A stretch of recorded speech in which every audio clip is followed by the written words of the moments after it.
कि सबसे पहले मैं श्वेता आपका रुख करना चाहूंगी, आपके साथ में महिलाएं मौजूद हैं। महिलाओं से जरा समझिए कि इन बढ़ती कीमतों का प्रभाव उनकी जिंदगी पर किस तरह से पड़ेगा।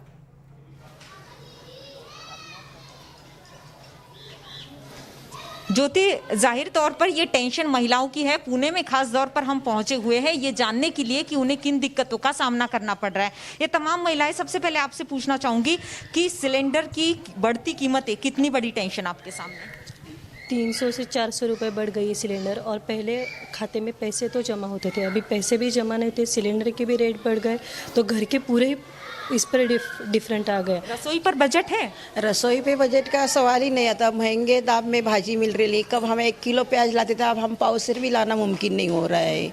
और तेल के भाव तो इतने बड़े ले कि डब्बा पहले 1200 रुपये तक आता, अभी 2200 रुपये डब्बे का भाव है। तो हमने कैसे क्या करना गुजारा? ये कुछ दिक्कतें ऐसी भी आ रही है सामने कि जो सब्जी बच्चे खाना चाहते हैं, आपके हस्बैंड है, घर के आदमी लोग खाना चाहते हैं, वो सब्जी आप नहीं ला पा रहे क्योंकि कीमतें आपके सामने नजर आ रही है। जी बिल्कुल, बच्चों का मन तो मारना पड़ ही रहा है, घर वालों का भी मन मार कर जीना पड़ रहा है। बजट एक महिला होने के नाते हम पर ही है, घर का जो बजट है। पर घर वाले, कमाने वाले तो घर पे बैठे हैं ना। पगार तो जितनी थी, तनख्वाह तो जितनी थी उतनी ही है। घर वाले, कमाने वाले कम हो गए हैं और महंगाई तो बढ़ रही है। ये महंगाई की टेंशन है। खास तौर पर मैं आपको इनसे भी रूबरू कराना चाहूंगी कि जो साफ तौर पर घर का भी काम करती है, घर का पूरा देखभाल करती है, उसके बाद लोगों के यहाँ खाना बनाने भी जाती है। आप सब्जी बनाती है घर में, आप लोगों के यहाँ खाना बनाने जाती है, वहाँ पर क्या बजट लग रहा है आपको? नहीं, बजट नहीं लग रहा है। वहाँ पे बहुत ये पड़ता है और पूरा गुस्सा भी मालकिनी का सहन पड़ना पड़ता है। सब्जी लाने जाते तो पहले 10-20 की मिलती है, अभी 30-40 को मिलती है। तो पूरा ऐसा वो गोलमाल हो गया है। पहले जैसा नहीं मिल रहा है, पहले जैसा नहीं है। जिस तरह से देखिए, ये लोग कुछ रसोई जो संभालते हैं वो भी महिलाएं मेरे साथ है, जो दूसरों के यहाँ खाना बनाती है वो भी महिलाएं मेरे साथ में है। लेकिन टेंशन यहाँ पर दिख रहा है क्योंकि सिलेंडर के बढ़ते दाम इनका चिंता का सबसे बड़ा विषय है, जिसका कारण है कि घर का बजट पूरी तरह से बिगड़ चुका है। जी बिल्कुल श्वेता, यानी कि कहा जाए कि बजट तो हर तरीके से बिगड़ रहा है। चाहे बात अगर हम बढ़ते तेल की करें, जिसमें पेट्रोल डीजल है, उसका प्रभाव सब्जियों पर पड़ता है। अब जब अगर एलपीजी सिलेंडर बढ़ जाते हैं, उसके दाम बढ़ जाते हैं, तो सीधा सीधा रसोई पर प्रभाव पड़ता है। पूरब का रुख कर लेते हैं। गुजरात में इस समय पूरब है। पूरब, यहाँ पर क्या दाम है बताइए, क्योंकि प्रदेश के अनुसार कई जगहों पर शहर के अनुसार माल भाड़ा जब जुड़ता है तब जो दाम है वो अलग अलग होते हैं। गुजरात में क्या दाम है?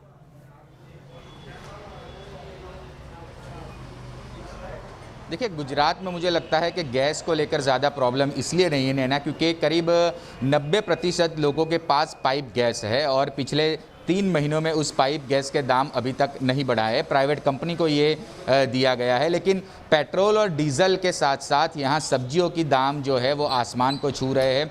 लोग इसलिए परेशान हैं क्योंकि उनको चौतरफा महंगाई का सामना करना पड़ रहा है। हमने कुछ लोगों से बातचीत भी की थी नैना, और हमने अपने पहले रिपोर्ट में भी दिखाया था कि जिस तरह से ट्रांसपोर्टेशन बढ़ा है उसी के कारण सब्जियों के दाम में 10 से 20 रुपये की बढ़ोतरी हुई है।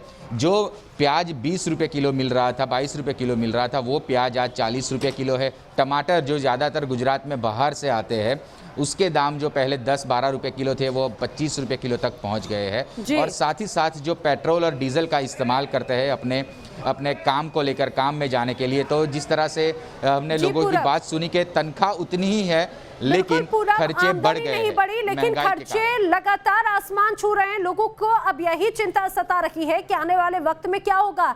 इदरीस लोन भी मेरे साथ में श्रीनगर से, उनका भी रुख करेंगे। लेकिन अपने दर्शकों को बताते चले कि किस तरह से रसोई गैस से लेकर वाहनों के लिए भी मुसीबतें खड़ी हो रही है, क्योंकि लगातार कीमतें बढ़ रही हैं। दिल्ली में रसोई गैस की कीमत का मीटर कहां तक पहुंचा है, न्यूज नेशन संवाददाता सैयद आमिर हुसैन की रिपोर्ट के जरिए जानिए।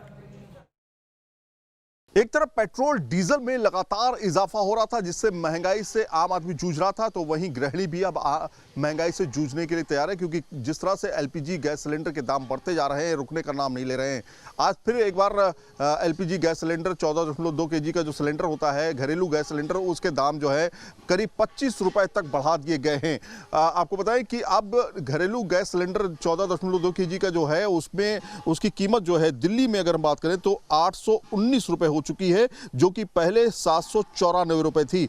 1 दिसंबर से लगातार बढ़ोतरी जो है वो जारी है। 1 दिसंबर से लेकर के अब तक करीब 225 रुपए गैस सिलेंडर के जो दाम हैं वो बढ़ चुके हैं। वहीं अगर हम कमर्शियल गैस सिलेंडर की बात करें, जो कि खासतौर पे व्यापारियों के लिए रेस्टोरेंट में काफ़ी ज़्यादा इस्तेमाल किए जाते हैं, इस तरह के गैस सिलेंडर पे 95 रुपए की बढ़ोतरी हुई है।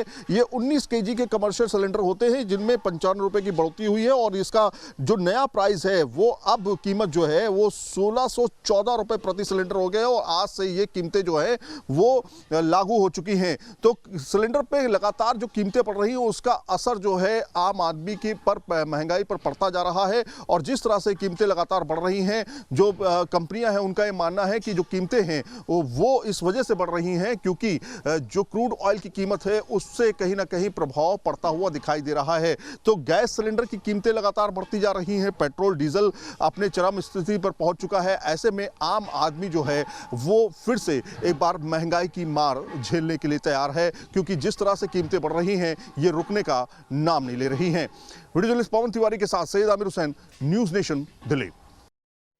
वही बात अगर उत्तर प्रदेश की जाए तो उत्तर प्रदेश में लखनऊ में बढ़ती महंगाई से ट्रांसपोर्ट कारोबार भी पूरी तरह से परेशान हो चुका है। देखिए न्यूज़ नेशन संवाददाता अनिल यादव की रिपोर्ट।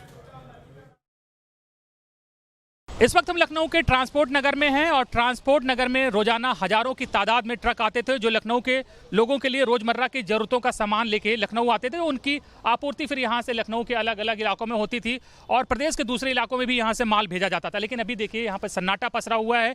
1 साल पहले यहाँ पर आप अगर बाइक से भी आ रहे हैं तो निकल नहीं सकते थे, इतनी गाड़ियां रहती थी, इतने ट्रक रहते थे। लेकिन अभी यहाँ की फिजाओं में ही सन्नाटा पसरा हुआ है। मंदी जो है वो साफ महसूस की जा सकती है और धंधा लगभग ना के बराबर है। इस वक्त कुछ ट्रांसपोर्टर यहाँ पर जमा भी हैं, उनसे भी जान लेते हैं कि कैसा चल रहा है उनका धंधा। तो ये देखिए बहुत फुर्सत में दिखाई दे रहे हैं सब लोग। भाई साहब बहुत फुर्सत में नज़र आ रहे हैं, क्या काम धाम है नहीं क्या कुछ? ये बिल्कुल मद्दा है इस टाइम। सरकार तो कह रही है सर कि सब मामला पटरी पे आ रहा है, अर्थव्यवस्था पटरी पे आ गई है, फिर सब चीज़ें दुरुस्त हो गई हैं। वो कागजों में आ रही हैं, रियल लाइफ में नहीं है, कागजों में केवल। तो 1 साल में आप जैसे ट्रांसपोर्टर हैं, जो दूसरे ट्रांसपोर्टर लोग तो तबाह हो गए होंगे। अब ये तो हर की अपनी अपनी समस्याएं हैं। कुछ लोग जो गवर्नमेंट से जुड़े हुए वो फायदे में, जो प्राइवेट लगे हुए हैं मेहनत मजदूरी करते हैं वो नुकसान में हैं। अच्छा, लॉकडाउन में तो आप लोगों ने मुसीबत झेली, लगा था कि थोड़ा स्थिति सुधार होगा, उस बीच ये डीजल पेट्रोल की मार हो गई है, उसके में भाड़ा बढ़ाया आप लोगों ने कुछ? अभी नहीं बढ़ाया। भाड़ा कैसे बढ़ाया जब मार्केट में कंपटीशन इतना है, पेमेंट पीछे की ही ब्लॉक है, मार्केट में कुछ है ही नहीं तो भाड़ा कहाँ से बढ़ाएं? डीजल के दाम तो 10-15 रुपए से ऊपर बढ़ चुके हैं अभी पिछले अगर 1 महीने में हम कंपेयर करें तो। डीजल बढ़ चुका है, गैस बढ़ चुका है, सब कुछ तो बढ़ ही रहा है, घट कहाँ रहा है? तो आम आदमी क्या करेगा? जो प्राइवेट जॉब कर रहा है वो कैसे जिएगा? भाई सरकारी एम्प्लॉय को तो सैलरी आ ही रही है, उसे कोई दिक्कत नहीं है। जो प्राइवेट कर रहा है वो कैसे जिएगा, कैसे परिवार चलाएगा अपना? बहुत से ट्रांसपोर्टर हैं जिन्होंने अपने छोटे वाहन, बड़े वाहन किस्तों पे निकाले, लोन लेके निकाले, वो तो किस्त भी नहीं भर पा रहे होंगे। लोन ही नहीं भरा जाए, जब पैसा ही नहीं आ रहा तो लोन कैसे भरा जाए? बैंक वाले कह रहे हैं हमें विद ब्याज के पैसा चाहिए, वो उनको दिया जाएगा चाहे जैसे दें, या तो गाड़ी खींच लेंगे वो। तो पूरे देश में तो हजारों लाखों गाड़ियाँ जब्त भी हो गई होंगी। बिल्कुल। तो ये बड़ा सवाल है कि लोग कैसे परिवार पालेंगे। और देखिए पहले यहाँ माल आता था तुरंत निकल जाता था, लेकिन अब माल जो है सब ऐसे ही पड़ा हुआ है। ये ड्रोन लग रहा कहीं बाहर से आया है, ये ड्रोन देखिए। अच्छा बेचेगा, ठीक है। तो ये इस माल सब ऐसे ही रखा हुआ है। तो धंधा जो है साहब, सभी ट्रांसपोर्टर कह रहे हैं कि धंधा बहुत मंदा चल रहा है इन दिनों और सुधार की गुंजाइश तो फिलहाल नहीं लग रही है। तो बढ़ते रसोई गैस के जो दाम हैं वो हर तरह से प्रभाव डालते हैं, बढ़ते तेल की कीमतों का भी प्रभाव हर जगह से है।